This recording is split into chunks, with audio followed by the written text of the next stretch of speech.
Ready start. अध्यक्ष महोदय, पैसा देकर लोगों को जासूस बनाया जा रहा है। सीमा क्षेत्र में जाएं या पिछड़े क्षेत्रों में जाएं, चारों तरफ विदेशी पैसे के बल पर हमारे देश के साथ खिलवाड़ हो रहा है।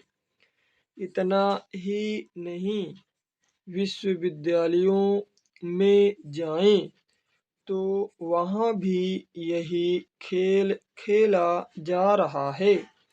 गिरजाघरों में, मंदिरों में, मस्जिदों में विदेशी पैसे के बल पर अपना प्रभाव जमाने की कोशिश हो रही है।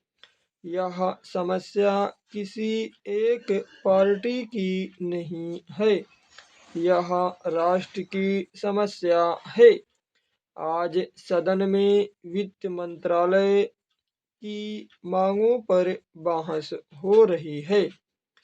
सरकार के हर विभाग का वित्त मंत्रालय से संबंध होता है। देश में जो प्रगति हुई है और हो रही है, उसकी काफ़ी चर्चा हुई है।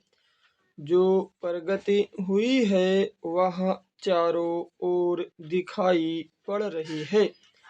कम से कम रेल विभाग में तो काफ़ी प्रगति दिखाई पड़ रही है। रेलों में अब भीड़ कम होती है। बिजली का भी काफ़ी विकास हुआ है, लेकिन देहातों की तरफ हमारा जो दृष्टिकोण है, उसको देखकर कुछ कष्ट होता है। अभी जो जनगणना हुई है, उसको देखने से मालूम होता है कि शहरों की जनसंख्या अधिक बढ़ी है। आज देहातों से लोग शहरों की तरफ आ रहे हैं। हमारे राष्ट्रपिता ने कहा था कि लोग देहातों में बसें, देहातों के जीवन को पवित्र करें।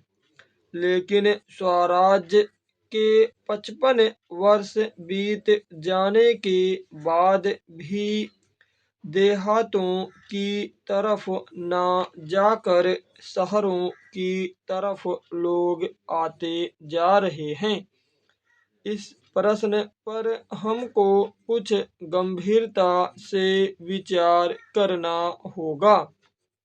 अगर देहातों में लोगों को सुख सुविधाएं मिलती जो आज शहरों में प्राप्त हैं, तो लोग देहातों से शहरों की तरफ न दौड़ते, बल्कि शहरों से देहातों की तरफ जाते। देहात के जीवन में दो प्रकार की चीजें थीं। एक तो जमींदारी प्रथा थी और दूसरे वे लोग थे जो रुपए का लेन देन करते थे। जमींदारी प्रथा समाप्त हुई। इसमें लोगों को कुछ राहत मिली। जहाँ तक रुपए के लेन देन का प्रश्न है, पहले 25% तक का ब्याज लिया जाता था।